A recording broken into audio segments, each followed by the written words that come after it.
안녕하세요. 반갑습니다. 부여군 농업회의소 회장을 맡고 있는 이광우입니다. 오늘은 제가 부여군 농업회의소에서 그동안 농업회의소를 운영하면서 겪었던 그런 사례를 중심으로 농업회의소에 대한 설명을 간략하게 설명을 해드리겠습니다. 지금 보이는 사진은 우리 사무실 제 자리 뒤에 있는 벽두릅에 있는 화면입니다. 여기서 강조하고 있는 것은 농업인 요구하면 정책이 됩니다. 이것이 부여군 농업회의소의 슬로건입니다. 이렇게 해보고 싶습니다. 오늘 소개해드릴 내용은 부여군 농업회의소가 본격적으로 활동한 것은 금년도 6월 1일부터 한 6개월 좀 한 7개월 정도 활동을 했습니다. 그 내용을 중심으로 설명을 해드리겠습니다. 제가 부여군 농업회의소 회장을 맡으면서 참 고민을 많이 했습니다. 기본적으로 농업회의소가 무엇인지도 제가 이해를 잘 하지 못한 상태에서 그 회장직을 요청을 받았기 때문에 고민을 많이 할 수밖에 없었죠. 가장 걱정스러운 게 뭐였냐면 어떻게 많은 농업인들이 농업회를 이해하고 참여할 것인가. 그 다음에 농협 같은 생산자 단체와 그 다음 농업인 단체들 어떻게 하면 함께 같이 할 수 있을까. 이분들을 어떻게 참여해서 설득해낼 것인가. 이것이 가장 큰 고민이었고, 두 번째로는 먼저 출발한 농업회의소가 약 한 40개 정도가 있더라고요. 근데 그 40개소가 만족할 만한 그런 성과를 내고 있지 못하다는 얘기를 들었어요. 그게 왜 그럴까? 먼저 출발한 40개소도 최선을 다해서 성과를 내려고 노력했음에도 불구하고 성과가 나지 않았다는 것은 농업회의소 운영이 만만치 않구나라는 생각을 하게 됐습니다. 그러면 부여도 역시나 성과를 내기가 어려울 것이 아닌가 하는 생각을 하게 되었는데, 그럼 부여는 성과를 내기 위해서 어떻게 해야 될 건가, 어떤 길을 가야 될 건가 하는 이 고민을 많이 할 수밖에 없었습니다. 제가 농업회의소 필요성을 어떻게 찾을까 하다가 보니까 세계 경제를 가장 큰 영향력이 있다고 하는 G7이라는 나라들 보니까 대부분의 나라가 농업이 강국이었고, 그 다음에 그 나라들이 대부분 농업회의소 국가라는 사실을 알게 되었습니다. 그래서 저는 농업이 그 강국이 되는 경쟁력을 갖게 되는데 농업회의소가 일정한 역할을 하지 않았을까 하는 생각을 갖게 되었습니다. 그 다음에 보통 나라의 발전 단계를 하면 후진국, 중진국, 선진국을 구분을 하게 됩니다. 그리고 보통 중진국, 후진국이 그 어감이 별로 좋지 않으니까 그냥 개발도상국으로 이렇게 치환해서 말을 하는 것 같더라고요. 근데 우리 1950년대를 보면 우리가 전쟁이 끝난 직후니까 농업은 물론 상공업도 그때는 후진국이었습니다. 그런데 지금 현재 2020년대 지금은 보면 지금 상공업은 우리가 선진국 반열에 좀 들어왔습니다. 우리가 GDP가 약 세계 10위 정도권에 든다고 하니까 선진국 들었는데 왜 농업은 왜 중진국에 머물러 있을까? 이 고민을 하게 되었습니다. 근데 보니까 이 원인을 보고 곰곰이 그 이유가 뭘까를 찾아다 보니까 상공업은 상공회의소라는 게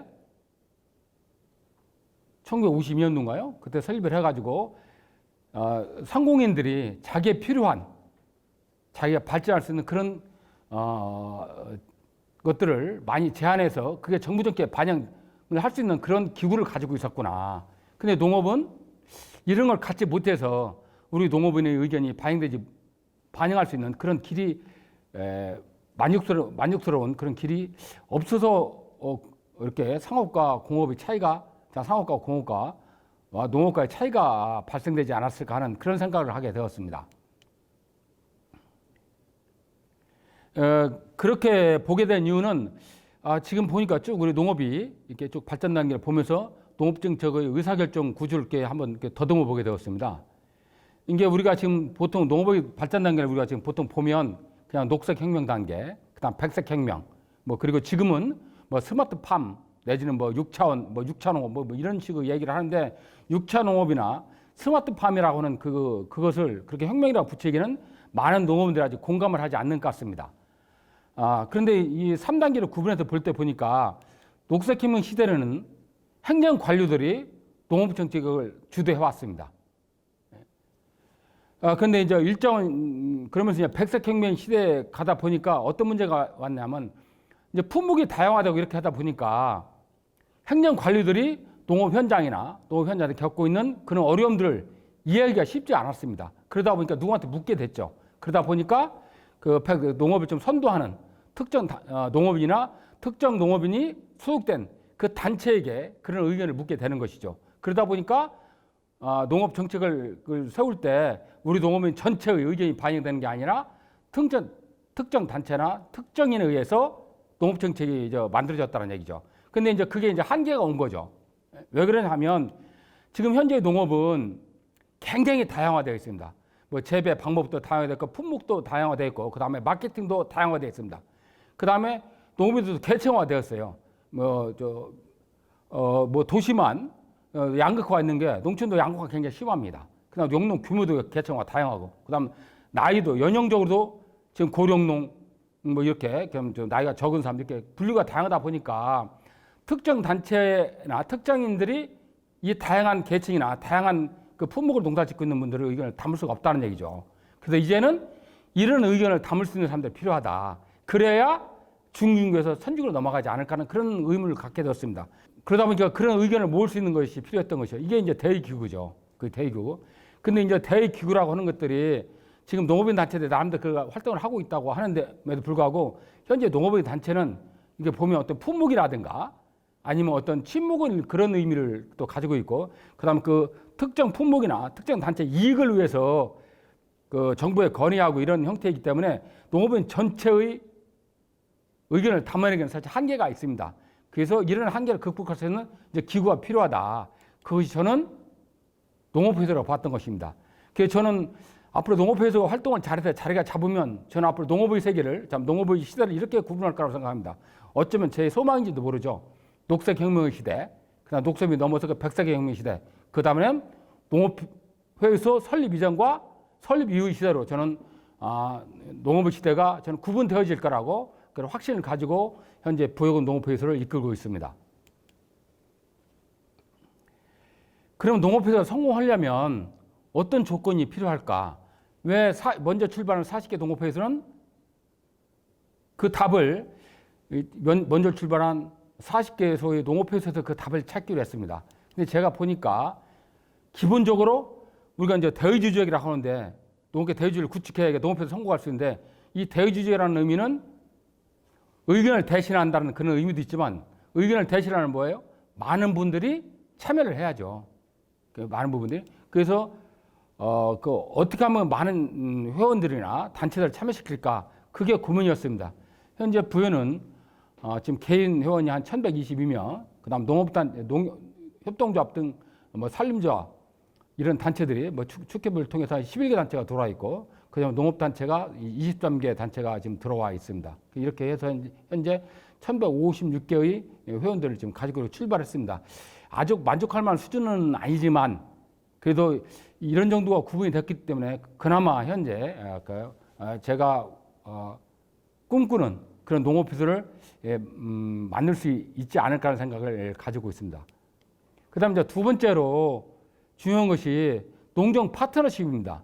우리가 어떻게 행정기관과 어떻게 파트너십을 가질 수 있는가, 아니면 농업인 단체와 또 그런 파트너십을 가질까, 인정받을까 이런 고민을 하게 되죠.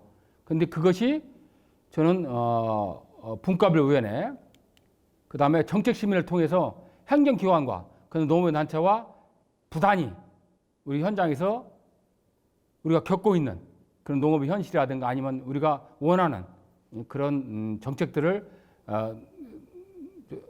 책상에 놓고 탁자 위에 놓고 그 심의하는 그런 공식적인 기구를 가지고 있다는 거죠. 부는 그래서 이 두 가지 조직을 가지고 금리도 운영을 해보니까 여기에서 희망을 찾을 수 있지 않을까 하는 그런 생각을 갖게 되었습니다. 그 다음에는 이제 법과 제도로서 대표성을 갖는 파트너십을 보장을 한다고 하는데, 물론 우리가 이제 꿈꾸는 게 법제화인데, 그래서 나름대로 우리 부여군에들은 부여군 농업회의소 설립 및 운영 지원에 관한 조례를 제정을 했고, 그 다음에 정책협의를, 실질적인 정책협의를 하기 위한 그런 조례로서 부여군 농업농촌 및 식품산업 지원에 관한 조례를 가지고 있습니다. 그래서 이 조례를 가지고 저희들이 현장에 드러난 그다음 우리 농업인 의견들을 행정기관하고 협의하면서 반영을 시키고 있습니다. 그 다음에 그러면 진정한 협치농장이 뭘까? 뭐 지금도 협치농장이라는 얘기를 많이 했죠. 뭐 정치는 선거할 때마다 항상 뭐 농업인과 정치를 뭐 의논을 함께 한다고 했은 게 뭐 그런 것들이 뭐 협치농장이지 않을까 하는 생각이 듭니다. 근데 현재 그 보니까 어차피 지금 현재는 협치한다고 하더라도 어차피 행정을 농업을 행정이 주도하게끔 되어 있고, 그러다 보니까 이게 협치를 하려면 대등한 관계가 돼야 되는데 아직은 대등 관계가 아니거든요. 그러다 보니까 농업인이나 농업단체들은 요구를 하고 같이 협의를 하는 게 요구를 하고, 그 행정기관은 그걸 들어줄 것인가, 반영할 것인가, 반영하지 않을 것인가, 이렇게 판단하는 그런 것들이 협치의 현재 구조입니다. 그런데 우리가 그 모든 것을 요구하면 그걸 행정에서 모두 받아들일 수는 없잖아요. 뭐 예산의 규모도 있을 수 있고, 그다음에 행정에서 할 수 있는 능력의 한계도 있을 수 있잖아요. 그러다 보니까 우리가 요구하는 걸 다 받아주지 않으니까 우리가 불만을 표출하죠. 그러면 이게 갈등 구조가 이게 형성이 되는 거예요. 그러면 이 갈등, 우리 불만을 표출할 때 우리가 어떤 대안을 하면서 그 비판을 해야 되는데, 우리가 지금 농업인 단체나 농업 개개인이 그 대안을 만들 수 있는 능력이 없죠. 그러다 보면 일방적인 비판만 되는 거예요. 그러다 보니까 설득력도 떨어지는 것이고, 그래서 이런 것들 대안을 만들 수 있는 조직이 정말 필요하다라는 생각을 갖게 된 것이죠. 그래서 이런 대안을 만들 수 있는 그런 조직을 가져야만이 농정에 같이 함께 기획하고 실행하고 그다음 평가하고 그다음에 책임을 지는 진정한 협치농장이 가능한 거죠. 그래서 저는 이게 농업회수가 가능하다고 보는 거예요. 부여군이 뭐 이제 출발한 지 한 7개월밖에 안 됐기 때문에 뭐 이 기획, 실행, 평가 책임을 다 하진 못하고 있지만, 그다음 농업 전체 부분을 이렇게 다 하지는 못했지만, 근데 일부분이지만 현재 기획과 실행의 단계는 지금 하고 있다고 생각을 좀 하고 있습니다. 저는 시간이 가고 해가 거듭될수록 우리가 원하는 그런 모습으로 부여군 농업회수가 변해가지 않을까 하는 생각을 좀 가지고 있습니다. 그 다음에 이제 올바른 협치의 관점이라고 이렇게 얘기를 하는데, 이게 보니까 지금 우리가 우호적 수직 관계에서 수평적 협력 관계를 좀 가야 된다고 이렇게 지금 그림이 나와 있습니다. 근데 이 수평적 협력 관계라는 것이 뭐 행정기관에서 아니면 군청에서 아니면 어떤 과에서 오늘부터 당신도 우리는 그냥 수평적 협력 관계입니다 라고 선언한다고 해서 이게 수평적 관계가 되는 게 아니잖아요. 이건 뭐예요? 농업회수가 정말 수평적 협력 관계를 가질 수 있는 그런 능력을 가져야죠. 기본적으로. 이건 수평적 협력 관계는 행정기관이나 농업기술센터 이런 데 만들어주는 게 아니야. 이건 우리가 스스로 우리 농업회사가 갖춰야 될 우리의 몫입니다. 이건 온전히 우리의 몫입니다. 그래서 우리가 그런 수평적 협력 관계를 가질 수 있는 농업회사 역량을 갖추느냐 안 갖추느냐에 따라서 농업회사가 그 성패가 지금 달려있다고 보는 거거든요. 그래서 그러면 그 역량이 뭐냐? 그건 참여도라고 보는 거예요. 농업인이 얼마큼 많이 참여하느냐? 농업인 단체가 얼마큼 참여하느냐? 생산단체가 얼마나 참여하느냐? 그 다음 그 참여할 수 있는 그런 논리나 명분을 얼마큼 우리가 만들어내느냐라고 하는 것이죠. 그 다음 두 번째로 중요한 게 사무국입니다. 사무국. 어차피 이런 걸 만들어내면 기획하고 또 자료도 조사해야 되고 또 정책도 연구도 해야 되고 이런 조직을 가져야죠. 지금 제가 뭐 정책도 연구하고 이렇게 한다는 꿈 같은 얘기를 하는데요. 이게 되지 않으면 기본적으로 농업회사의 미래는 없습니다. 그럼 수평적 협력관계가 될 수가 없어요. 말로만 협력관계죠. 그래서 저는 사무국 역량 강화가 가장 크다고 생각을 합니다. 그래서 이 부분에 저는 집중하고 있습니다. 그 다음에 이제 대규가 되려면 아까도 말씀드렸지만 참여도를 높여야죠. 그래서 우리 농업인들이 얼마큼 일정한 부분은 참여가 돼야 될 거 아니에요. 우리가 보통 의사결정 구조가 전체 인원의 50% 참석에 50% 찬성이 이루어지잖아요. 그럼 농업인은 전체에 50% 정도는 참여를 해야 되고, 그 다음에 그 50% 정도 참여한 사람들 결정한 것이 대기구 역할을 하는데 그건 쉽지 않습니다. 그래서 저는 이제 부에서 목표는 이거예요. 지금 현재 전체 농업인의 10%, 그 다음에 농업인 단체가 다 참여하면 농업인 단체가 부여군에 보니까 제가 현재 참여하고 있는 단체들이 가지고 있는 회원들이 약 한 10,000명쯤 되더라고요. 부여군 농업인 수가 한 22,000명 정도 됩니다. 그 참여한 농업인 단체가 우리가 회원으로 참여하지 않았어도 그 의견을 우리한테 대변을 할 것이고 그 단체들이 그 다음에 생산 단체들이 다 조합원들을 가지고 있으니까 그 조합원들의 의견을 자기 소속된 조합을 통해서 의견을 우리 농업회사에 전달이 가능하거든요. 그런 구조를 보니까 지금 우리가 지금 한 200명 정도 회원을 가지고 있는데 그 정도면 어느 정도 부여군 전체의 농업인들의 의견을 대변하는 것이 아닌가 하는 생각을 지금 가지고 있습니다.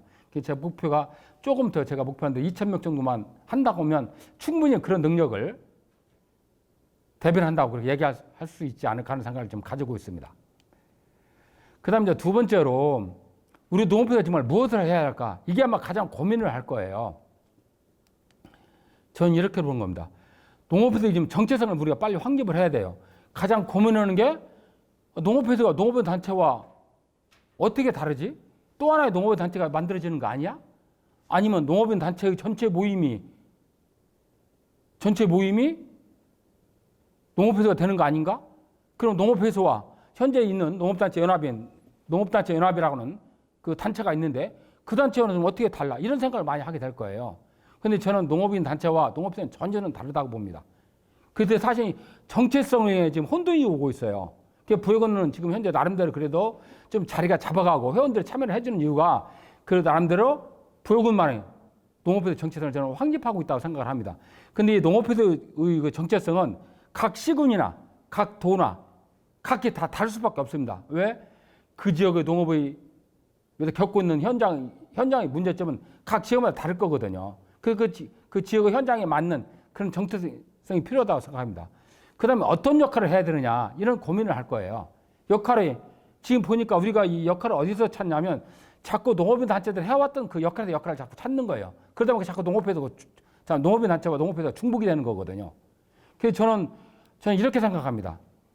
농업회사는 기본적으로 정책을 개발하고 그 농업인의 의견을 수렴해서 현장 의견을 수렴해서 우리 현장에 맞는 농업인에 맞는 그런 정책을 개발하고 또 연구하고 그 다음에 농업인에 필요한 공적 서비스를 해나가는 것이 이게 바로 농업회사의 저는 정체성이라고 좀 보고 있거든요. 그래서 지금 정책이라고 보면 농업인의 의견을 수렴하고 정책을 개발하고 뭐 기획하고 그 다음에 반영을 하고 그 다음에 그 반영된 거에 대해서 평가하고 또 보완 개선하고 그 다음 토론을 열어가고 이런 걸 하는 것입니다. 지금 농업인 단체들도 물론 이런 역할을 조금 일부는 하죠. 그런데 뭐예요? 그 농업인 전체의 의견을 그 지역의 여기 전체 의견을 다루는 게 아니라 내가 소속된 그 단체 아니면 내가 재배하는 품목에 대한 그런 거에 대한 정책을 만들어내는 거지 농업 전체를 바라보는 것이 아니죠. 그러다 보니까 그건 정책이 아니라 일정한 사업이에요. 어떤 사업을 요구하는 사업을 연구하고 사업을 개발하고 사업을 요구하는 것이 전체 농업의 정책을 요구하는 건 아니거든요. 그래서 저는 부여군 농업회사가 그런 모든 걸 아우르는 농업 정책을 좀 만들어내는 그걸 반영하고 그걸 평가하는 그런 조직이 되었으면 좋겠다. 그렇게 만들어갈 생각을 좀 가지고 있습니다. 그 다음 공적 서비스라고 하니까 이거가 많이 부딪힐 거예요. 기본적으로 생산자 단체들이 이런 부분들 하고 있는데 중복이 되지 않을까 아니면 충돌이 되지 않을까라는 생각을 좀 하고 있습니다. 그런데 지금 우리가 접근하는 게 이런 거더라고 보니까 이 공적 서비스를 할 때 보니까 우리 농업회사 운영 자금을 만드는 수단으로 접근을 하더라고요. 그러면 저는 문제가 있다고 보는 거예요. 저는 부여군은 공적 서비스를 앞으로 할 겁니다. 지금 준비를 하고 있는데 저는 기본적으로 이런 생각을 가지고 있습니다. 어느 농업인 단체가 하고 있는 공적 서비스는 저는 농업회사가 하면 저는 안 된다고 생각합니다. 부여군 농업회사가 해야 되는 공적 서비스는 이런 거예요. 농업회사는 꼭 필요해요. 그런데 그걸 누구도 안 해요. 그 안 하는 이유가 뭐예요? 수익성이 없다든가 아니면 그걸 해낼 수 있는 능력이 없다든가 아니면 그걸 하기가 쉽지 않다든가 그런 서비스를 개발해서 하고 싶습니다. 그래서 저는 공적 서비스를 할 때 저는 이렇게 생각을 하고 있습니다. 이게 가능하냐 가능하지 않느냐 이런 기준은 그 사업을 할 거냐 말 거냐 공적 서비스를 할 거냐 말 거냐를 결정하는 것이 아니고 이게 농업인한테 필요하냐 필요하지 않느냐 필요하면 그게 우리가 실현 가능성이 없어서 부단히 해보려고 해야 되고요. 그 다음 방법을 찾아야죠. 방법은 보이는 거에서 찾는 게 아니라 보이지 않는 부분도 우리가 생각하고 찾아서 그 방법을 찾아야죠. 저는 그래서 우리 농업인한테 필요하다 하면 가능성이 어디가 없다고 하더라도 저는 할 것입니다. 그래서 저는 그래요. 이게 어디 우리 이제 행정기관한테 물었어요. 우리 이거 해봅시다 하면 이런 얘기를 하죠. 어디 다른데 한 곳이 없느냐고 묻습니다. 저는 그런 일은 그건 답을 찾는 것이 아니에요. 답을 찾는 거예요. 그래서 저는 농업인이 필요하다 하면 그게 불가능해 보여도 부단히 그 방법을 찾아서 해낼 생각입니다. 물론 기간이 1년이 걸릴 수도 2년이 걸릴 수도 3년이 걸리고 5년이 걸릴 수도 있죠. 근데 농업회사는 유한한 기관이 아니잖아요. 저는 농업회사가 영원한 기관이 되려면 되어야 보고 있고 또 그렇게 될 거라고 믿고 있기 때문에 뭐 5년이 걸리고 10년이 걸리고 그런 사업들 우리가 발굴하고 해야죠. 그래서 멀리 보고 할 생각입니다. 그래서 지금 현재 이제 부에서 지금 하고 있는 공적 서비스는 지금 저 농업기술센터나 행정기관에서 이렇게 우리 농업 지원사를 보면 농민들이 다 알지 못합니다. 그다음 신청을 해야 되는지 내가 자격이 되는지 안 되는지 뭐 이런 것들을 지금 하고 좀 농업인들이 어려워하더라고요. 그래서 이런 안내, 신청 안내 이런 거 자료 같은 것들을 배포하고 또 상담해주고 있고 또 신청서 작성해주는 그런 일들을 좀 하고 있고요. 그 다음에 내년은 인력 중개센터를 좀 해보려고 합니다. 지금 현재 하고 있는 것들이 있어요. 민간인들도 하고 있고. 근데 좀 다른 식으로 정말 농업인을 위한 그 기관에서 할 수 있는 능력 범위에서 인력 중개업을 하는 게 아니고 정말 농업인이 필요한 농업 입장에 맞춤형 그런 인력 중개센터를 한번 운영해 보려고 내년 사업을 지금 해서 예산들을 좀 확보를 좀 해 놓았습니다. 그 다음에 농업 정보의 플랫폼을 좀 구축할 생각입니다. 이제 일종 홈페이지 구축인데 홈페이지에 대한 그 농업인 홈페이지에 대한 그 생각들이 긍정적이지 않다는 걸 제가 알고 있습니다. 그런데 긍정적이지 않다는 얘기는 부여군 농업회사의 홈페이지도 그렇게 만든다면 긍정적이지 않겠죠. 근데 저는 전혀 다른 그런 정말 플랫폼을 만들어 보고 싶습니다. 왜 그러냐면 왜 이걸 하고 싶으냐면 앞에 부분들이 거의 다 지금 같은 농업인 내지는 농업인 단체, 뭐 행정관 농업에 관련된 그런 홈페이지나 이런 것들이 별로 성공한 사례가 없기 때문에 저는 정말 하고 싶은 거예요. 정말 성공하는 그런 플랫폼의 사례를 정말 만들어 보고 싶습니다. 그래서 할 것이고요. 그 다음에 의탁설문 부단히 이제 발굴을 할 것입니다. 아까도 말씀드렸듯이 회원들이 요구하는 그런 사업들을 행정과 협의하면서 의탁 사업으로 이렇게 정책을 만들어 가지고 진행할 생각입니다. 그래서 이 문제는 결국은 사무국 역량에 달려 있어요. 사무국 역량에. 지금 우리가 부여군이 저를 빼고 우리 유급 직원들이 3명으로 출발했습니다. 근데 이제 한 분이 너무 어렵다 중간에 이제 그만두고 해서 지금 현재 2명하고 저하고 이제 셋이 이제 운영을 좀 하고 있는데 내년도에는 4명이 저를 포함해서 5명이 사무국을 운영할 생각입니다. 뭐 내년도에 같이 일할 그 인력도 좀 선발이 더 있어서 내년도 1월 달부터는 저를 포함한 5명이 농업회의소를 운영해 나갔습니다. 이 얘기는 뭐냐면 기본적으로 일은 사람이 하는 거예요. 사람이. 그래서 사람이 있어야 되고 그다음에 사람이 있어야 사무 역량이 키워지고 역량이 키워져야 행정기관과 그 수평적인 대등한 관계에서 그 민관 접촉을 이루어낼 수 있고 그다음에 농업인이 요구한 걸 반영해야만이 또 농업인들이 농업회사에 대해서 적극적으로 참여해 줄 거라는 생각 때문에 저는 사무국 역량이 그 농업회사의 성패를 저는 가릴 거라고 그렇게 보고 있습니다. 그래서 쭉 한 뭐 2020년 뭐 한번 되돌아보는 그런 시간을 갖는데 뭐 2020년이라고야 한 7개월 정도입니다. 제가 본격적으로 활동했으니까 7개월 동안의 그걸 잠깐 소개를 하겠습니다. 사진을 보면서. 기본적으로 제가 집중했던 것은 농업인 현장 의견을 좀 들으려고 많이 노력을 했습니다. 그래서 뭐 농업인 회의소 방문을 하기도 하고, 그 다음에 이제 우편이나 전화로도 그 의견들을 좀 받기도 하고, 그 다음에 또 뭐 회의소를 방문하고 우편이나 전화 이런 걸 의견을 내는 것이 농업인한테 익숙한 것들이 아닙니다. 그러다 보니까 우리가 적극적으로 읍면에 나가서 아니면 농업인 단체에 나가서 직접 나가서 지 의견을 듣는 그런 일들을 많이 했습니다. 그래서 6월달, 7월달에 약 37회를 그런 활동을 좀 했었습니다. 그래서 여기에서 현장 의견들을 많이 들었죠. 그리고 나서 들은 의견들을 우리 회원들 분과위원회라는 게 있습니다. 분과에서 같이 토론하고 정말 이것이 필요한 것인지. 이게 왜냐하면 의견이라는 게 어떤 제안할 때는 특정인 내지는 특정 단체의 의견이거든요. 그게 부여군 전체의 농업인으로서 의견으로 만들려면 분과위원회라는 과정을 거쳐야 됩니다. 그래서 회원 분과위원회에서 한번 토론이 되고 그래서 7월달, 8월달에 이걸 10번을 했습니다. 예, 회원별 분과위원회가에서 9번 하고, 그 다음 대의원들이 또 분과위원회가 있습니다. 그 대의원 분과위원회에서 한 번에서 10번을 했고, 그 다음에 이제 행정기관은 협의를 해야 될 거 아니에요. 우리가 의견을. 그래서 우리가 이제 이런 것들을 군정이 이제 반영을 했으면 좋겠다라고 한 것들을 정책분과위원회에 들어가서 여기다 다시 한번 협의를 하는 것이죠. 여기 정책분과위원회는 어떻게 구성이 되어 있냐면 금년에 13명이 구성이 되어 있었습니다. 그 13명 중에 우리가 농업회사 추천하는 사람 6명 들어가고, 그 다음 행정관에 3명, 그 다음에 농업단체나 그다음 농업 전문가라는 분들이 2명 내지 5명, 이렇게 해서 13명 정도가 이렇게 구성이 되어 있습니다. 그 다음에 그래서 8월달, 9월달에 9번을 같이 했어요. 우리가 분과가 9개 분과입니다. 그러니까 분과별로 한 번씩 했죠. 그 다음에 여기에서 이제 결론된 것들이 정말 이것만 꼭 군정에 반영해야 되겠다고 하는 것이 그렇게 결정이 되면 그것을 정책심의회에 상정해가지고 합니다. 정책심의회 의장은 군수님입니다. 군수님 직접 협의해서 하는 것이죠. 그래서 여기서 결정이 되면 무조건 반영이 되는 거예요. 그래서 9월 달에 이걸 해가지고 여기서 결정된 것들은 내년도 예산에 다 반영이 되었습니다. 이 사진을 보면 이게 단체, 우리가 농업단체들 대의원들이 있어요. 뭐 단체별로 1명 내지 보통 3명 정도가 있습니다. 단체별로. 그 대의원들이 모여서 수시로 모여서 협의를 지금 하고 있습니다. 그런 모습들이고. 그 다음에 지역대의원들이 또 있어요. 지역별로. 지역대의원들 또 모여서 회의를 하고 있고. 금년은 코로나 때문에 이렇게 많은 분들이 모여서 할 수가 없었어요. 그래서 이렇게 적은 수로 이렇게 나눠가지고 이렇게 협의를 꾸준히 해왔습니다.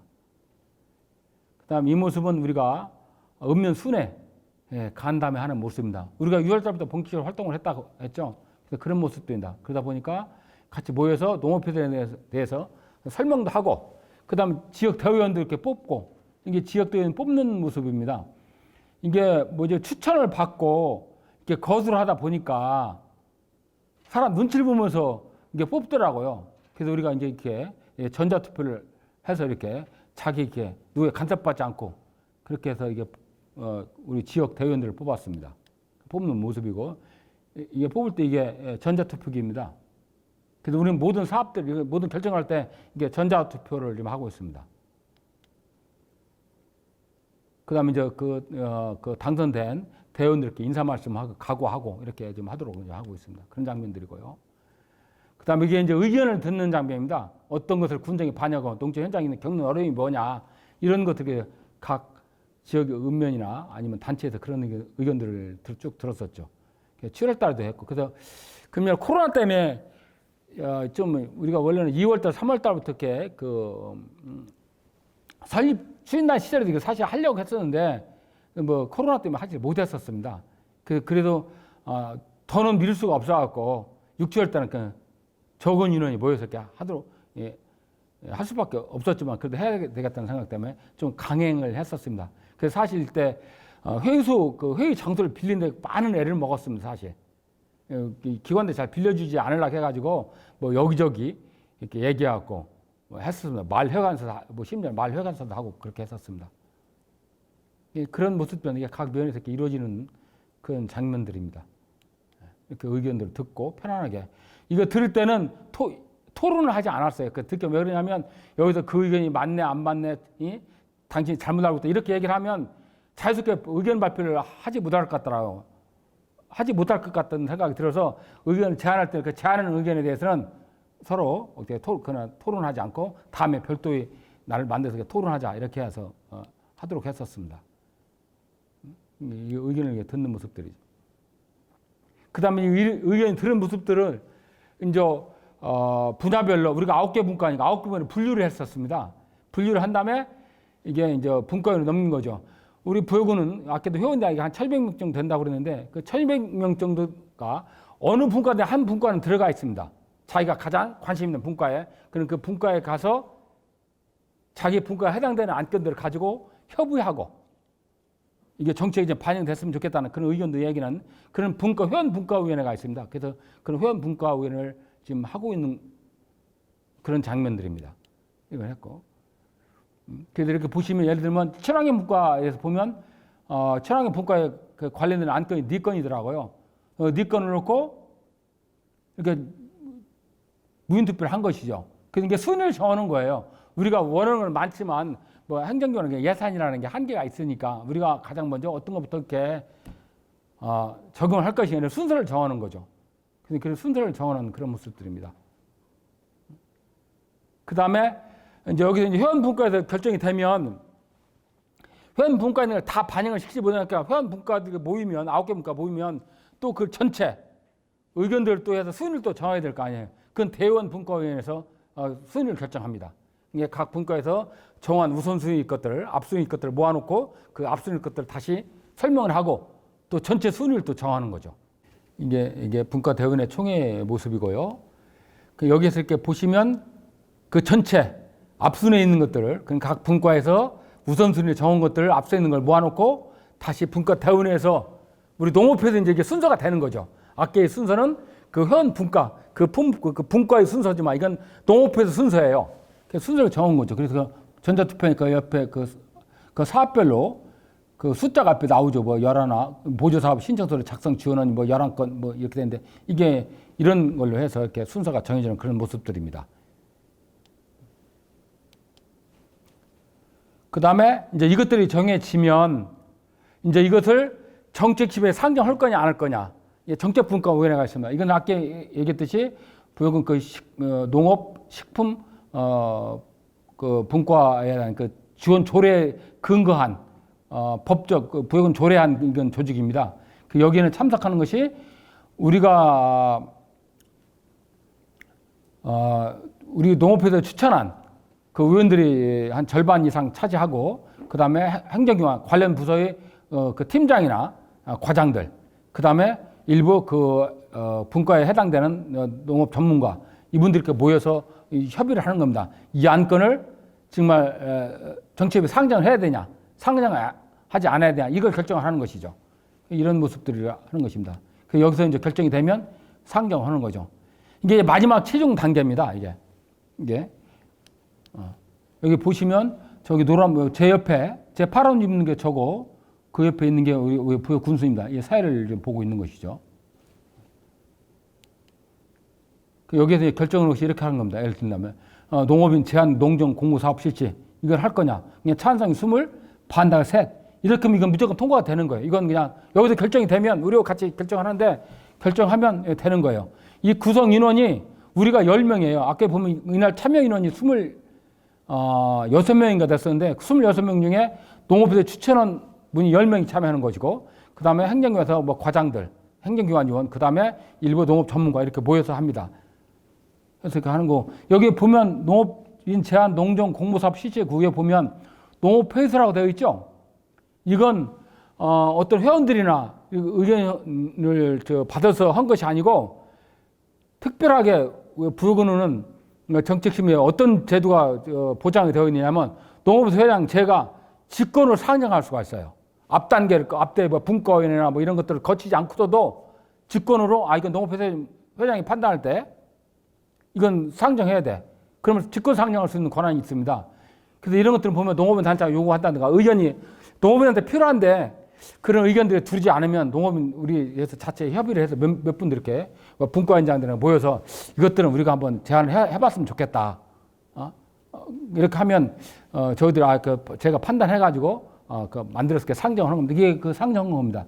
이 내용을 얘기하면 뭐냐면 이건 여성단체, 여성 농업인단체들이 요구를 한 건데 뭐였냐면 농업인들이 조금 돈을 좀 예산을 조금만 주면 자기들이 하고 싶은 거 디테일인 거 조그마한 것들 하면 연구소 합박 비슷한 걸 하고 싶다라고 얘기를 하더라고요. 그 얼마를 했으면 좋겠냐 그랬더니 한 500만 원 정도 주면 그에 맞춰서 농업 현장에 맞는 뭐 농업 규제 일부분이라든가 어떤 농업인 단체에서 저기에 대한 봉사활동이나 이런 걸 좀 해볼 수 있겠다라고 하더라고요.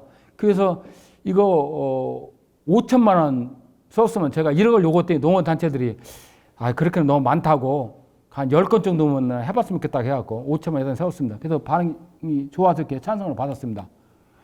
그 다음 다음 건을 보면 이게 친환경 임산물 육성 사업입니다. 이게 산림문과 그 분과위원회에서 상정했던 안건인데 보니까 찬성 반대 13건이잖아요. 이렇게 해서 부결이 됐습니다. 이게 예산 3억짜리였거든요. 이렇게 부결되면 통과가 또 안 되는 거예요. 예? 뭐 이런 식으로 운영이 됩니다. 그래서 여기서 하여간 저 정책심의에서 통과가 되면 그 의회에서도 다 약속이 되어 있기 때문에 예산이 그 뭐 삭감 없이 그냥 반영이 되고 있습니다. 이런 과차를 거치고 있죠. 그래서 이런 모습들을 보여주었기 때문에 내년도는 더 활성화될 것 같은 생각이 들어요. 우리가 의견이 하면 그게 우리 농업인 전체 의견을 대변하는 거라면 그게 합당한 사업이라고 하면 이게 우리가 해낼 수 있구나라는 자신감을 갖게 되었습니다. 그래서 그 내용을 잠깐 설명을 하면 우리가 전체 의견을 들어보니까 112건이더라고요. 112건. 그게 뭐냐면 순회설명회 때 88건이 들어왔고 그다음 우편이나 방문해가지고 우리한테 의견을 또 제안한 분도 있었어요. 16건. 그 다음에 단체들 제안한 것이 7건. 그래서 112건인데 이걸 분류해보니까 그러니까 보니까 똑같은 의견들이 또 들을 수 있잖아요. 음면 수행할 때 보면 뭐 예의라는 면에서 뭐 저 제안했던 의견이 비면에 가니까 또 그런 게 또 나와요. 또 나오다가 왜 그러냐면 농민들이 겪고 있는 그 불편함이나 그걸 원하는 것이 거의 대등소이해요. 그다음 분류하다 보니 약간 88건으로 압축이 되더라고요. 예? 참 88건, 참 87건으로 이렇게 정리가 되더라고요. 그래서 그 안건을 가지고 의뢰가 했죠. 근데 우리가 지금 현재 사무국 역량이 이걸 정책을 기획하고 분석하고 조사하는 것이 사실 어려웠어요. 그래서 우리가 이걸 용역을 줬습니다. 사실은 그 어떤 대학교에다가 용역을 받았어요. 사실요. 용역을 받아서 용역을 일단 검토했고, 근데 이제 내년도 예산이 반영하려면 우리가 9월달까지 요구를 해야 되는데 용역을 주다 보니까 용역은 그때까지 못 나온다고 하더라고요. 그래서 우리가 자체로 해보니까 22건 정도는 이게 군비 가지고 반영할 수 있을 것 같고, 그 다음에 또 시급하다는 생각이 들어서 우리가 정책분과위원회에 반영을 우리가 회원문과를 통하고 그 다음에 정책분과위원회 통하다 보니까 22건이 정리가 됐는데 그 중에 6건은 이게 우리 정책심의에 상정을 하자 이렇게 얘기가 됐었고, 그 다음에 반영은 우리가 미리 이런 농민들 의견이 나오면 우리가 이런 의견이 나온다고 해당 과에 해당 과나 해당 농업기센터 이런 의견이 나왔으면 수시로 제가 다니면서 이런 얘기를 해요. 그러다 보니까 이미 그 의견을 받아들여자고 신규서를 반영한 게 이미 3건이 되어 있더라고요. 이게 보니까 정책분과 의원할 때 해당 과장들, 해당 팀장이 오니까 이건 이미 의견을 듣고 반영을 했으니까 이건 상정하실 거 없습니다. 중복상정입니다. 이렇게 한 것이 3건이었고, 그 다음 6건은 예산 구매나 이제 행정기관들 같이 협의하는 거니까 이건 우리가 당장 내년 시행에 우리 행정기관에서 예산 범위라든가 아니면 우리가 조사라든가 또 연구도 좀 해봐야 되니까 시간을 갖고 하자는 거 6건. 우리 검토 다음에 하자. 그 다음 7건은 이건 좀 너무 농업인들 너무 지나친 요구다. 내지는 특정인을 위한 거다. 뭐 이렇게 해서 7건은 부결이 됐습니다. 그래서 사실 이제 궁극적으로 6건이 올라간 거예요. 6건이 정책심의에. 근데 정책심의에 올라간 6건이 올라갔는데 여기 보면 10건이잖아요. 10건이잖아. 10건은 뭐냐면 6건이 그다음 제가 4건을 직권 상정한 거예요. 제가 4건을. 4건. 그래서 10건이 된 거예요. 그래서 우리는 이게 직권 상정이라는 걸 해놓으니까 어떤 점이 좋냐면 농업회수가 그냥 농업인들 미처 생각하지 못했던 것들. 그 다음에 하다 보면 긴급한 게 있어. 심지어는 해당 과장이나 어떤 팀장이 쫓아오더라고요. 제가 이런 것 좀 상정 해줬으면 좋겠습니다. 농업회수에서. 제가 하면 안 될 것 같아요. 하여간 그 협의를 하자고 요청이 들어오더라고요. 그래서 제가 네 건을 직권 상정했습니다. 그래서 그런 제도적으로도 좀 잘 되어 있지 않는가라는 생각이 들었습니다. 그래서 10건이 된 거예요. 근데 그 중에 6건이 가결됐고 4건이 부결돼서 가결된 6건은 내년 예산에 반영이 됐습니다. 그리고 나머지 부분들은 이제 추경에 반영할 것이고 또 검토해서 반영을 해나갈 생각입니다. 그리고 이제 2021년도 추진 일정을 이렇게 좀 설명드리려고 합니다. 이거 하니까 참 한숨이 나오네요. 이 코로나 때문에 사실 우리 이번 10월달 시작하려고 했다 공문 다 보냈다가 일일이 전화가 취소하고 아주 그냥 했습니다. 저희들이 사무실 그냥 단독 사무실 가지고 있으면 이게 강행을 할 수가 있는데 너무 사무실 빌려서 하려니까 가서 세실 써야겠습니다. 이렇게 하면 뭐라고 하냐면 농업센터 그러고 농협도 그렇고 군청도 그렇고 심지어는 다른 기타 기관들 농업관련 다 쫓아내거든요. 그러면 우리도 않고 있다. 우리도 않고 있는데 어떻게 당신들 빌려 이런 식이더라고요. 그래서 10월 달에 사실 못했어요. 근데 지금 1월 달에 지금 계획을 세우고 있는데 이 코로나가 진짜 변수입니다. 그래도 하여간 생각은 좀 이렇게 하고 있어요. 어떤 형태든 하긴 할 거예요. 그래서 작년에 우리가 가장 아쉬운 게 뭐였냐면, 그 군청 예산이 기본적으로 한 7월 달 초에 이미 베이스가 깔려버리더라고요. 그럼 우리가 그거 안에 해줘야 되더라고요. 그 안에. 그래서 저는 기본적으로 6월 달 안에 닥쳐있죠. 그 기본 베이스를 깔기 전에 우리가 먼저 주겠다라는 생각을 좀 가지고 있습니다. 그래야 우리 의견이 반영이 좀 쉽게 될 수 있겠구나 생각이 들더라고요. 그래서 기본적으로 3월 달까지 의견을 다 들으려고 그래요. 지금 1월 달까지. 1월 달까지. 그래서 하루에 뭐 2개면, 작년에도 하루에 2개씩 당했어요. 그래요. 뭐 시간이 없어가지고. 그러면 3월 달까지 어떤 형태의 마무리를 할 생각입니다. 그리고 분과위원회를 3월부터 5월 달까지 하는데 작년에 한 번에 2번밖에 못 했어요. 근데 이걸 우리 회원문과위원회 얘기를 하는 겁니다. 이걸 놓고 집중 토론을 해야 될 것 같더라고요. 그래야 회원들이 참여도 높아지고, 내가 지금 여기서 어떤 일정한 역할을 하고 있구나. 그래서 우리가 매달 5,000원씩 우리 CMS로 돈을 받고 있는데 돈을 낼 때, 내가 낼 의미가 있구나. 라는 생각을 하게 될 것 같은 생각이 들어서 분과위원회를 사실 많이 해볼 생각입니다. 그래서 5월 달까지 집중을 여러 번 할 거예요. 그리고 정책분과위 6월 달하고, 정책심의도 6월 말까지 해서 아까 군수님 모시고, 그러니까 군수님 위원장인, 군수님 안 계시면 제가 사회를 봅니다. 그 정책심의를 6월 말까지 해서 정책을 확정 져가지고 행정기관에 관련 행정기관에 건의를 할 생각입니다. 그리고 금년에 정책평가를 할 생각이에요. 행정관 이런 얘기를 하더라고요. 어차피 예산은 주어진 거 아니냐. 그럼 당신들이 예산을 요구하려면 어떤 것인가 일부가 빠져나와야 된다. 빠져나오는 것도 또 당신들이 좀 결정해 줬으면 좋겠다. 라고 얘기를 하더라고요. 그러면 뭐예요? 일몰사업 내지는 축소하려고 하면 나름대로 근거를 가지고 정해야 될 거 아니에요. 그래서 우리가 그 정책에 대한 기존에는 정책이나 그 사업에 대해서 평가를 할 생각입니다. 농업인들이 그거에 대한 어떤 의견을 가지고 있는 건지, 만족도는 어떤 것인지, 아니면 이게 뭐 특정을 위한 것인지, 아니면 요구된 것 이런 것들 평가를 해가지고 이건 좀 안 했으면 좋겠다. 라고 하는 것을 회원문과 그 토론에 올리고 상정해서 전자투표에서 결정해서 우리가 결정해 보니까 이게 우선순위로 1물3 우선순위가 뭐 1번은 뭐고 2번은 뭐다. 그 다음에 추수사업은 1번은 뭐고 2번은 뭐다. 이걸 결정해서 해주려고 합니다. 이걸 강력히 또 공무원도 요구하더라고요. 왜냐하면 어떤 특정 단체는 특정한데 요구를 하면 거절하기가 쉽지 않은 거예요. 그래서 거절 명분을 우리한테 찾으려고 하더라고요. 그러다 보니까 일부 과장이나 뭐 팀장들은 오히려 여기로 우리를 좋은 의미로 같이 이용. 저는 어쩌면 뭐 상상하는데 어쩌면 농업에서 역할에 이런 것이 아닌가. 궁극적 가야들끼리 저는 그렇지 않은가라는 생각을 가지고 있습니다. 그래서 그리고 12월 달 순회 설명을 할 거예요. 1년 동안 가진 결정을 설명하고 내년에 이렇게 운영을 할 것이다. 그리고 회원 모집도 좀 해야 되고요. 이렇게 추진을 해나갈 생각입니다. 참 이게 제가 하면서 이 물음표가 의문부가 제 머리에 떠나지 않습니다. 이거와 싸움이에요. 정말 고객. 이 고객은 농업인도 고객일 수 있고, 그 다음에 행정기관, 뭐 기술센터, 그분들도 고객일 수 있고, 농업단체도 고객일 수 있고, 농협 등의 생산단체도 고객입니다. 이 고객이 한테 그냥 농업회사가 지금 필요하다면 어떻게 심어줄 것인가? 예? 어떻게 심어줄 것인가? 이 회비를 낼 때, 기분 좋게, 그래, 이거 내가 내야 돼. 라고 하면서 참여할 수 있게 하는, 이게 이 지점이 가장 큰 고민이죠. 어쩌면 제가 임기가 3년인데요. 이제 한 2년 남았는데 그 2년을 풀지 못하고 뭐 떠나야 될지 모르지만 제가 가장 풀고 싶은 문제이기도 합니다. 그 다음 두 번째로 존재감.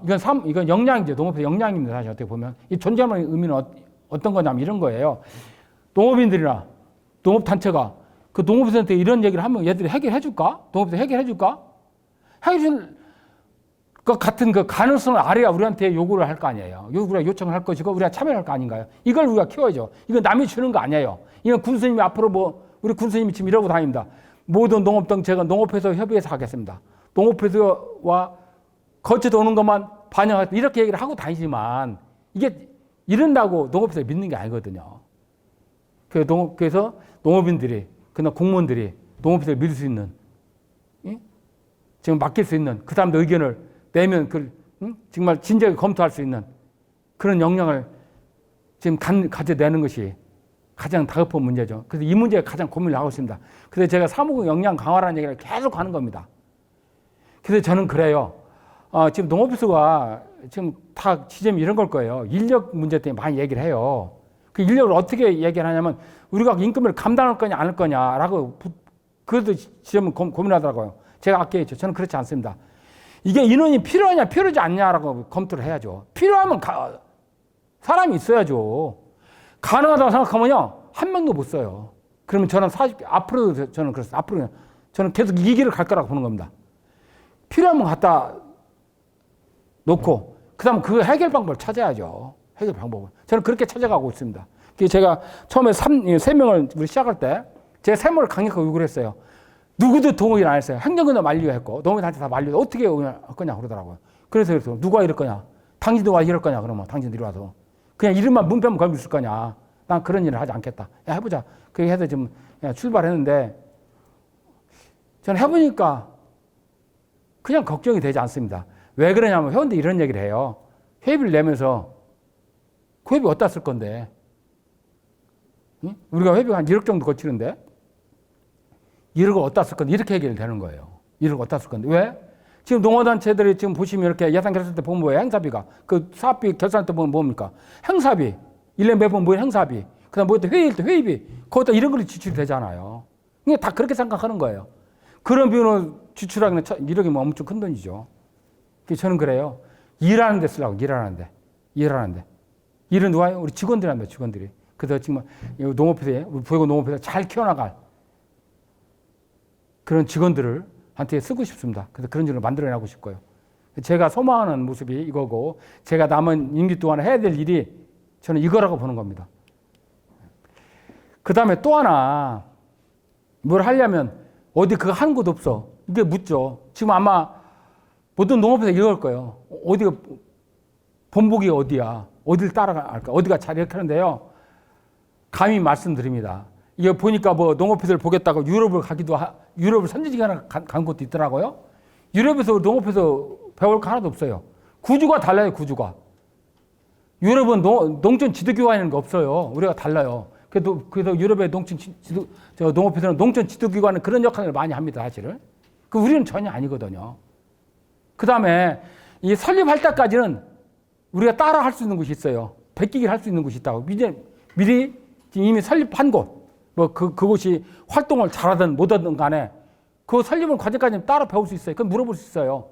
그런데 운영하는 건 설립한 이유는 물을 곳이 사실 없습니다. 물을 곳이. 그게 정답이 없어요. 사실. 그게 만들어 가는 거예요. 저는 정답이 없기 때문에 따라서 배울 곳이 없기 때문에 저는 이 농업회사가 저는 해야 될 의미가 있다고 보는 거예요. 저는 그래서 재미가 있습니다. 그래서 이 재미가 있어서 뭐 신나게 재밌는 것보다도 남이 못하는 거, 좀 어렵다 하는 거 하니까 재미가 있는 거예요. 제가 이런 표현을 해요. 그게 이 농업회사는 일이 쉽고 아무나 하셨으면 저 이구왕구한테 이게 왔겠냐고 이런 생각을 합니다. 저는 어렵기 때문에 신이 나고 어렵기 때문에 풀고 싶고 어렵기 때문에 제가 맡은 임기 3년을 후에 그 지난 기간을 추억할 때 저는 행복할 거라고 생각하는 거예요. 그래서 저는 행복하게 일을 하고 있습니다. 그래서 저는 따라하기라고 하는 것이 그래서 제가 우리 직원들 보고 그런 얘기를 해요. 어디가 물을 생각하지 마라. 그리고 행정관에 가서 우리가 또 어떤 파티에 가서 우리가 위탁서 우리한테 주세요. 그랬더니 우리 해봤으면 좋겠다 했더니 그 소리더라. 이런 사료들 찾아오라고 하더라고요. 그러면 내가 그랬어요. 그러면 내가 찾아왔다고 합시다. 그럼 그곳은 어디 가서 찾았을까요? 그 처음에 한 곳은 어디서 찾았을 것이냐. 그 처음이라는 걸 부여서 하면 안 되냐. 저는 이렇게 접근을 하고 있습니다. 처음이라는 걸 부여서 하자. 처음이라는 것을. 그래서 이 길은 새로운 길이에요. 너무 가는 길을 가는 게 아닙니다. 우리가 이 새로운 길이라는 생각 안 하니까 자꾸 농업회사를 농업단체에서 찾으려고 하는 거예요. 우리 경험이 농업단체를 해왔던 그 경험이잖아요. 농업단체에서 그 답을 찾는다면 농업회사 있어야 될 이유가 없습니다. 저는 농업회사에 있는 시군에서는 농업회사 생기면서 농업단체 연합이라는 것을 없앴다는 얘기를 들었습니다. 저는 농업단체 연합을 대신하는 게 농업회사가 아닙니다. 전혀 다른 구조예요. 전혀 다른 구조. 그 농업단체 연합이 있어야 돼요. 별도로. 그건 있어야 돼요. 이게 전혀 다른 구조입니다. 농업회사의 정체성을 확립을 못했기 때문에 자꾸 또 하나의 농업단체 아니냐. 옥상화 이런 얘기를 하는 거예요. 이게 새로운 길이에요. 새로운 길. 왜 새로운 길을 모르면서 왜 그렇게 결론을 내리는지 저는 이해할 수가 없습니다. 이건 전혀 새로운 거예요. 저도 다 몰라요. 저도 조금만 아는 거예요. 이게 어떤 범위가 얼마나 커질지 몰라요. 저는 무한하게 농업회사가 커질 거라고 보는 겁니다. 그 역량은 뭐예요? 농업인의 역량이고, 농업의 역량은 다른 거 아니에요. 사목 역량을 키우는 데 집중하느냐입니다. 얼마나 집중하느냐. 그렇게 보고 있습니다. 그 다음에 우리가 이게 법제에 목을 매고 있죠. 이거 하면 거의 답이 나올 거라는 생각을 하고 있어요. 근데 답이 나오겠죠. 근데 그 답이 여러분들 생각하는 여기 법제가 되면 여러분이 해결되는 답은 무엇인가요? 그 농업의 발전하는 거, 우리 농업의 의견이 반영되는 그런 건가요? 그런 거 아니잖아요. 우리가 지금 뭐 인건비 고민하고 운영비 고민하는데 그거 해결되지 않을까? 그거 좀 고민하는 거 아닌가요? 법을 통과하면? 그러면 그게 해결되면 우리 농업이 잘 될까요? 저는 사실 많이 걱정됩니다. 이게 되면 농업의 본연의 정책에 맞는 그런 활동을 하는 것이 아니고 그냥 명명만 유지하는 그런 게 뭐 국가나 그 지원의 예산을 쓰기 위해서 1년에 몇 번 모이는 이게 극단적인 표현입니다만은 뭐 오파가 있을 수 있습니다만은 극단적인 표현하면 그걸 쓰기 위해서 몇 번 모이고 많은 그런 농업에서 생기지 않을까 저는 걱정을 합니다. 오히려 뭐 농업의 단체 그런 단체가 많이 있습니다. 주변에서 보면 저는요 여기에 거는 게 더 커요. 근데 저는 관점이 약간 다릅니다. 여러분들 하는 것은 이 경비 지원 이걸 거예요. 저는 여기는 큰 의미가 없다고 보는 거예요. 저는 이건. 아니 정체도 확보되지 않은 곳에 기대하는 역할이 없는 곳에 그 예산을 왜 줄까요? 그 주는 게 얼마나 줄까요? 우리가 원하는 만큼 줄까요? 저는 그렇게 생각 안 해요. 저는 법제가 되기를 간절히 원하는 게 이겁니다. 저는 이 항목 때문에 그래요. 저는 이 항목 때문에 제발 빨리 했으면 좋겠습니다. 이게 뭐냐면 농업의 중요한 계획을 수립할 때는 국가와 지방자치단체는 사전에 농업회의소 의견을 들어야 된다. 저는 이것이 간절하게 필요한 거예요. 지금 제가 해보니까. 아마 아까도 제가 얘기했지만 왜 1950년대 후진이었던 상공업이 지금 현대 와서 우리 농업은 중진국에 머물러 있는데 왜 선진국 반열에 들어갔을까? 저는 그것이 뭐냐면 상공회의소를 통해서 상공업인들이 자기 의견들을 개진할 수 있는 창구가 있었던 거예요. 우리는 없었고. 저는 이게 간절히 필요해요, 이게. 야, 니들 왜 우리한테 왜 안 물어봤어? 따질 수 있게끔. 야, 이거 해보면 잘못됐는데 왜 우리한테 안 물어봤어? 당대에 따질 수 있는 그게 필요해요. 그 연장이 필요합니다, 그 연장. 그 도구가 필요해요. 그래서 저는 이게 굉장히 필요합니다. 그래서 저는 이것 때문에 간절히 원해. 경비 때문에 원하는 게 아니고. 그 다음 두 번째. 또 여기 국가와 지방자치단체가 책임과 의무를 부여했더라고요. 어떤 누구한테? 농업회사에 대한 책임과 의무를 부여했더라. 그게 뭐냐면 농업회의소는 의견을 제출할 수 있고 그 다음에 그 제출된 의견에 대해서 국가와 지방자치단체는 그 의견이 반영돼서 최대한 노력해야 된다. 이 의무와 책임이 있더라고요. 저는 우리한테 의견을 물어야 되고 우리가 의견을 내면 그걸 충분히 반영한다고 하는 이 두 가지만 있으면요. 저는 돈이 없어서 일을 할 수 있을 것 같아요. 이것만 하면 우리 농업원들 회비 안 낼까요? 한 달에 5천씩 내는 건데. 우리 여기에 목숨을 냅시다. 여기에. 이걸 키웁시다. 이걸 가지고 좀 법제화를 추진했으면 좋겠어요. 운영비 경비는 얘기하지 맙시다. 그거 싹 지우자고요. 그거 안 줘도 이것만 되면요. 해요. 할 수 있어요. 할 수 있다고 저는 봅니다. 그래서 저는 이것이 간절하게 되는 이유가 바라는 이유가 이것 때문에 그럽니다. 저는 이것만 되면 저는 농업에서 저는 뭐 수월하게 할 것 같은 생각이 들어요. 정말입니다. 이거. 제 말을 끝냈는데 보면 농업인이 주인공입니다. 제 이야기했더니 제가 슬퍼요. 이 얘기는 우리가 해야 되는 얘기가 아니죠. 이건 우리가 얘기한다는 얘기는 우리가 주인공이 아니라는 얘기예요. 이 얘기는 누가 해야 돼요? 부여를 예를 들면 공무원들이 농업협동조합 직원들이 이런 얘기를 해야죠. 부여를 벗어나면 농업을 안 짓는 우리 농업인 3%를 뺀 97%가 이 얘기를 해야죠. 5%를 뺀 95%가 농업인이 주인공이라고 얘기할 때 비로소 우리가 주인공인 것이지 우리가 아무리 주인공을 외친데 이게 뭡니까 이게. 이게 저는 이 얘기를 들으면서 슬퍼요. 조금 사실. 우리 동해살부터 이게 나오던데 저는 아주 슬퍼요. 이 얘기. 저는 농업을 요구하면 정치대입니다. 저는 제가 남은 임기에 여기에 목숨을 걸고 할 생각입니다. 저는 보람을 여기에 잘 생각입니다. 제가 사실은 이렇게 혼자 단독으로 이렇게 긴 시간을 해보는 것이 참 오랜만의 기억입니다. 더나 농업회사 가지고는 해보는 참 감회가 참 새롭고 참 묘한 기분입니다. 문득 지나간 6개월, 그 다음에 제가 설립신앙을 이끌어온 한 2년간의 기간이 주변에서 스칩니다. 가끔 울컥한 생각 들고, 내 인생 2년, 제가 64년을 살았는데 64년 중에 2년이 가장 의미 있는 기간 중에 하나였지 않는가. 그 다음에 남은 2년이 가장 의미 있는 그런 기간이 되지 않을까 하는 그런 막연한 기대를 걸어보면서 이야기를 마치겠습니다. 감사합니다.